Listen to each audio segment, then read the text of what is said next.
वज़ीर आला सिंध सईद मुराद अली शाह की ज़ेर सदारत एपेक्स कमेटी का 31वां इजलास में फैसला किया गया कि स्कूलों पर कड़ी नज़र रखी जाएगी ताकि मुनशियात से बच्चों को महफूज रख सकें। वज़ीर आला सिंध ने कहा कि मुनशियात के आदी अफराद के बजाय बहाली के लिए इदारे कायम किए जाएं। आबिदा खान मज़ीद तफसीलात से आगाह करेंगी। जी आबिदा।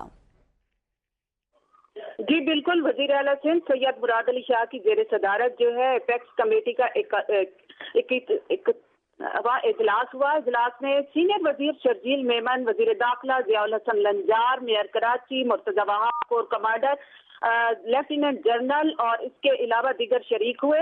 ये वज़ीर आला सिंध ने कहा कि ये इजलास गुज़श्ता एपेक्स कमेटी का तसलसल है और वज़ीर आला सिंध ने यह भी कहा कि सदर पाकिस्तान आसिफ अली जरदारी ने अमन व अमान पर कल वज़ीर आला हाउस में अहम इजलास किया।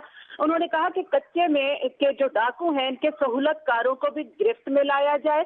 सदर ममलिकत ने मंशियात के खिलाफ ऑपरेशन को तेज करने की भी हिदायत की। वज़ीर आला सिंध ने कहा कि सदर पाकिस्तान ने जमीनों पर कब्जों को जो है नाकाबिल कबूल बर्दाश्त करार दिया है और उन्होंने कहा है अहकाम जारी किए हैं कि इसके ऊपर मुकम्मल अमल किया जाए।